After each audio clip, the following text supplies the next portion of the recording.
My friends, if I look brighter to you and a little closer to the camera than I have in the past, it's because I took advantage of the recommendations that Neil Carroll, the owner of VidWheel, gave me. During the interview, he gave me a real-time webcam assessment, and the two suggestions he gave me were to put the lighting directly behind the camera so that there's no shadows and that you see my face clearly, and also get a little closer to the screen, to the camera. And I've taken advantage of those, and I feel that I sound and look more professional than ever. Neil Carroll, owner of VidWheel, thank you again for those suggestions. Also, during the interview, Neil had mentioned that he is an avid disc golf player. So I suggested that we play some COVID friendly disc golf where we stay 6 feet or more away from each other.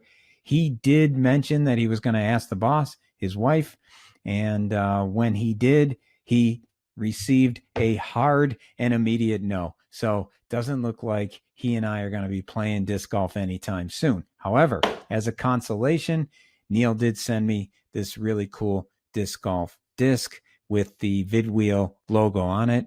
I really think that's cool. And I look forward to using it when I'm playing disc golf alone. Neil, at least you'll be there in spirit. Thanks again. Also, next is Ethan Cox, the president and co founder of Community Beer Works. Ethan Cox had told me that they're still making beer, they're still selling beer curbside, and they're delivering beer, and they'll deliver as much as a keg. So there's your opportunity at Community Beer Works to get your Let's Go Pills or your favorite beer at Community Beer Works. So without further ado, Ethan Cox, Community Beer Works.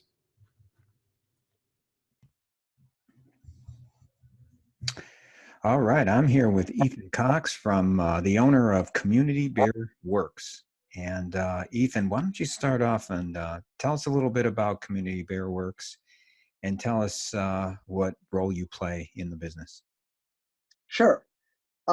We are a Buffalo area based small craft brewery and tap room. We're about to have our 8th anniversary party. It was scheduled for April 20th, but as of today, that doesn't seem entirely likely. Hmm. So 8 years in, we started out in a space about 2 miles from where we are now. It was a garage space, and we started out on a very small scale. At the time, it was called nano brewing. Generally, anything where you're producing less than 5 barrels of beer per batch. We were on a 1.5 barrel kit, and we used that up until literally we shut that down about 6 months ago now. 2 years ago, we moved to a new facility on the west side of Buffalo as well, not too far from where we started, over near Duville College and the Peace Bridge. And now we're working on a 20-barrel brew system, which is kind of more of like the standard issue size in the industry at this time. So for reference, the new Resurgence, they're on a 30-barrel system. Big Ditch is on a 15-barrel system, I'm pretty sure. Thin Man, I think, is on a 30. Most other people are either on 10s or 15s. So we're right around the sweet spot of, like, not huge, not dinky anymore. Okay, thank you. So yeah, that's a recap. I'm a founder. There were a lot of other owners, but at this point, two of the original co-founders are still involved, myself and Chris, who is our COO and CEO, and I serve as president and chief instigator and guy who does stuff. Excellent, Yeah. Ethan. Thank you. Before Corona, how many employees did you have, and how large of a company was it? Sure. So just to preface that, I should point out that what we have in this company is really two companies in one. On one side, we have the beer production, the brewery side, which is food manufacturing. Like, if you take away the fact that it's beer, it's actually very unsexy. It's food manufacturing, which means a lot of sanitation, a lot of waiting around. On the other side, the tap room is a hospitality operation, like any bar, like any restaurant. It has the same logic, the same economic fundamentals. You've got food that's perishable, you've got service, all that kind of stuff. So we're two businesses in one house. The thing that makes us unusual is we buy all of our beer from ourselves. Mm. So where did the layoffs occur? Because of coronavirus, we had to shut the taproom operations. So all of our front of house staff, we called up pretty quickly and guided them towards unemployment. All of our back of house, the kitchen staff, also the same thing. We retained all the brewing staff because we are still making beer. We have a lot of beer in process that we still need to push out and get revenue for if we can. So the brewing staff were retained for a little while, but we did let the cellarman person who does all the cold side stuff go today. And then all of our management are still in place, and that constitutes about 7 people right now. They're on reduced salary, but for the last week, we've been selling beer right out the door. A lot of them have been people actually selling it because, now there's no event planning. So our event manager, she's, sanitizing 6-packs and handing them over with gloves, etc. So we've put the management staff to as much use as possible and retained their jobs to the best of our ability so far. Oh, How long that'll last, I could not say. okay. So number of layoffs in total was about how many? It was about 12 people between the front and back of the house. That's it so far, and then 1 person in the cellar. So we had about 30 something people before, and now we're down to 8 plus myself and Chris. 8 plus yourself and Chris? Yeah. So you pretty much 31 people basically, or I'm Yeah. sorry, 29 people. Yeah, we're down to 2/3. Wow. Like that. Okay. And then are you considered an essential business by the state? Thankfully, yes. All food manufacturers are, and we are a food manufacturing facility. Again, you don't think of beer as food, but it is. We are inspected by the FDA as a food facility. We have to register. And we're inspected also on the county level. So yeah, we are a food manufacturer, and by virtue of that, we're allowed to keep operating. And then selling beer out of our door, technically, you're always actually, every bar that's out there is allowed to sell you product to go, as it happens. So the New York State Brewers Association definitely scrambled to give breweries some broader capabilities than they normally would have. We're doing deliveries, for example. Today we launched delivery service online. For the last couple of days, we've just been taking the orders by phone. But that's a power that I assume we won't retain once the emergency order expires. But it's something we're taking advantage of right now. Selling beer out our door, like I said, we could already do. What's different now is that I can run it out to somebody's car, which I wasn't really allowed to do before. But we've been selling it across our threshold, technically. We have a big garage door in front. So the sale is actually taking place within our demised premise, and we're just handing the beer across our threshold. So that was kind of legal anyway. But it's working great for us. Excellent. So are you selling different sizes now than you were before, or how are you approaching that? Like what used to sell and now what is selling? Right. No, that's a great question. So the first sales cliff was when our distributor said they're no longer going to be picking up any kegs of beer. Normally, if you imagine us with let's say a 20-barrel batch of finished beer, one of the decisions that we're always making with that batch is how much of it is going into kegs versus cans. And if it's kegs, there's 2 sizes of kegs. What's the split between half-barrel and 6-barrel kegs that we want for that batch? And if it's going into cans, then, do we have the cans on hand? Do we have the can ends on hand? Do we have the labels on hand? Or are they shrink-wrapped cans or printed cans? There's a lot of decisions on the packaging side, right? So when Triad said they're no longer picking up kegs, all the kegs that we had in our inventory that we thought we'd be selling to Triad, they are our only customer for kegs, our distributor. We had to figure out what we wanted to do. We are selling some of those kegs the same way we're selling cans. Like if you can buy and can use a half barrel keg, I've got one for you. If you can buy and can use a 6 barrel keg, I also have one for you. Yeah. Lots of that IPA, folks. Um, but um, but most people don't have kegerators at home. Let's be honest. So uh, we are pushing all of our packaged product out our door, and also we are still sending packaged product to try it, who are selling it to gas stations and Wegmans and Tops and convenience stores and wherever beer is sold in package. Lexington Co-op. But other than that, the only thing that's really gone different in this respect is now that we have all this keg beer that we don't know how to move. In our tap room, you could always buy a growler or what's called a crowler, right? So a growler is a 64-ounce glass jug. You fill it right off the tap.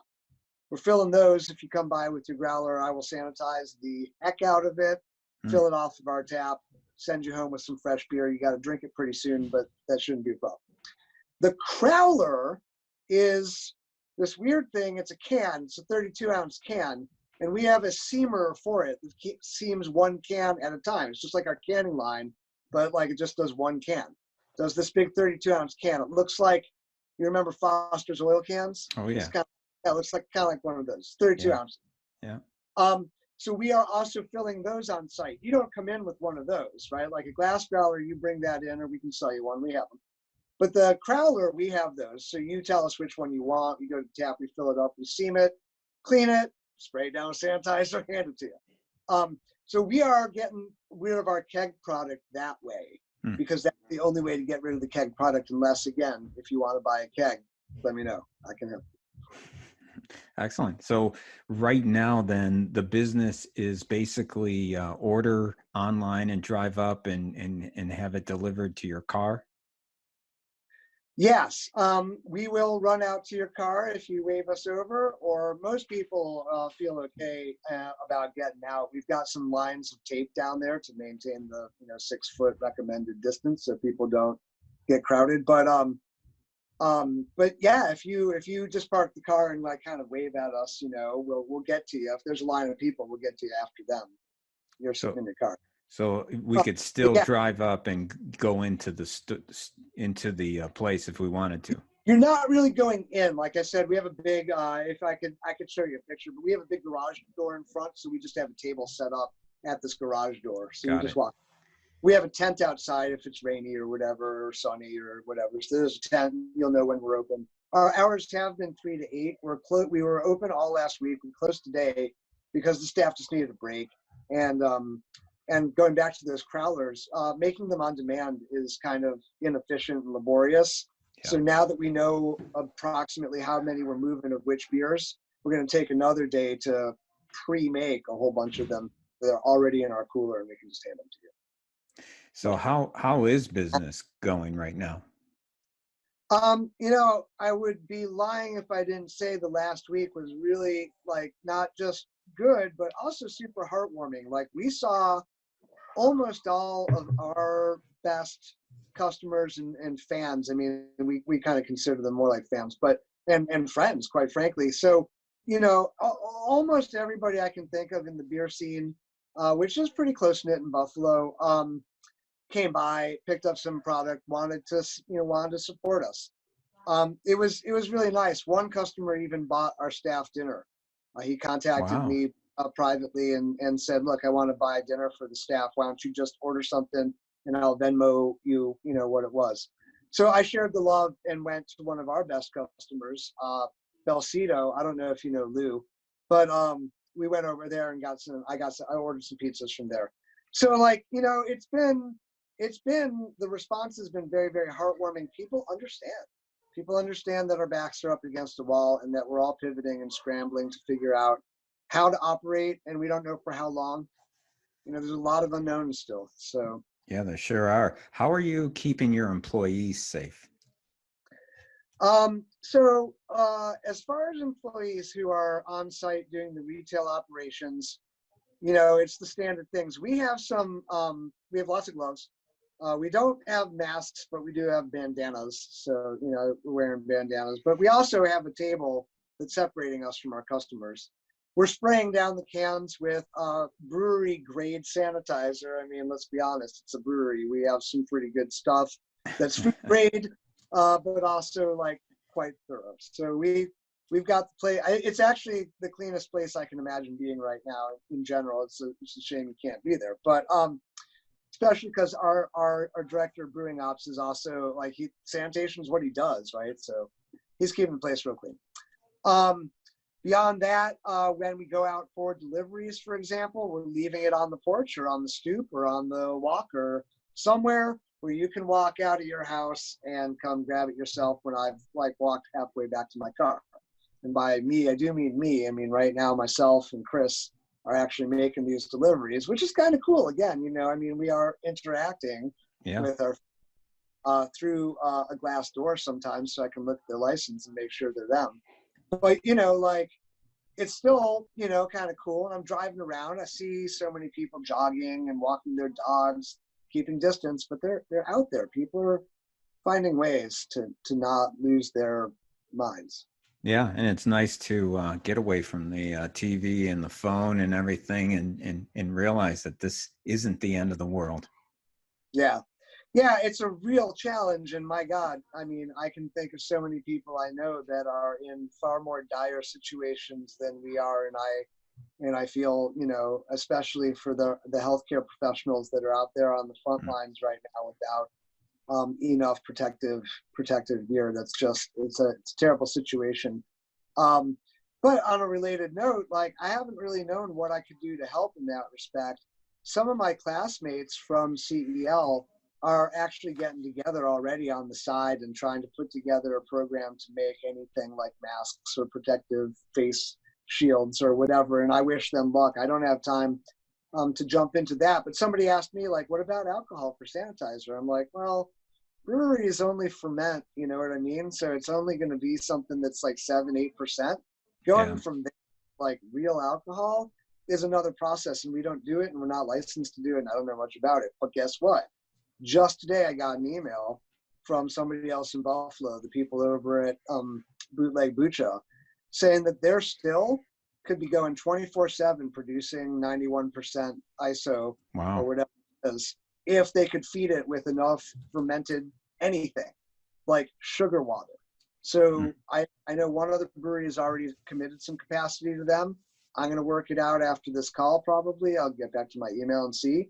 But if I can send them 20, 40 barrels somehow, literally it would just be like alcoholic water, right? That's all they need. So I would put sugar in water and add yeast. It would ferment probably just about overnight. And if I don't know how to transport it, but if he can take it, I can sell it. I can make it, I can sell it. And I can now I'm doing something too. That makes me feel way better because I could not make hand sanitizer, but I can help someone who is. Yeah, that's fantastic. Yeah. Ethan, how did you approach the layoff with your employees? Because that must have been a really tough time. Yeah, we called everybody individually, one-on-one. The three of us sat in the office, our general manager, Joe, myself, and Chris, on speakerphone. Joe made each call because they recognize his number. He calls them for everything, the bartenders and the kitchen staff. So we called everybody directly one-on-one, and we had a pitch or whatever. We said the same thing to everybody pretty much. One of those things was that we're very sorry for this situation, but obviously you're not surprised. We waited one day longer than almost everybody else in town to do these layoffs in hospitality. More than anything else, well, two reasons. One, because we're not open on Monday anyway. So, it was Sunday night. We knew that this was going to happen, but we didn't actually call anybody till Tuesday because we're not open on Monday. And we kind of felt like everybody was getting an onslaught that day anyway. All their friends were getting laid off. I hope they didn't feel the opposite, like we waited too long, but I just thought waiting a beat was also a way of us making sure we were, making the right decisions and thinking it all the way through and doing a little bit more planning than just reacting. So we called everybody individually. We told them all that, of course, this wasn't a performance issue. This is it's a terrible time, and nobody was surprised. We told everybody to come in. We have to empty out coolers, so we had all kinds of frozen and perishable stuff that needed to go. So we fed the crap out of these guys. Sorry, we fed a lot of them, a lot. We still are, because we're still emptying the cooler as every level of perishability starts to come up. We're giving it away to them and telling them to come by and pick up boxes. And of course, we have beer. Anytime you do a canning run, you get some low fills. Sometimes you run out of labels and you get some beers that are blank cans or whatever else. It mismatches, so you can give that stuff away. So, we're doing our best to take care of them. And we've seen them come by the pop-up just again to say hi and check in and have some company. Awesome. Yeah. Well, you know what? We want you to get them back as soon as possible. So how can we support? What's the best way to purchase right now? Right. Well, so our pop-up is running 3 to 8. For now, you got to check www.communitybeerworks.com to make sure we're running it on a given day. We don't mean to not be regular about it, but we're still at a point where it's not sure what kind of the regular schedule is going to be. 3 to 8 we're sticking with. We're closed today, but we could be open tomorrow. I'm sure we'll be open by Wednesday. The weather looks gorgeous, and that's helpful because this is an outside situation. Yeah. So we get online and we order. Yeah. Also on our website is where you can order beer for delivery. We're using our sale. It's called Toast.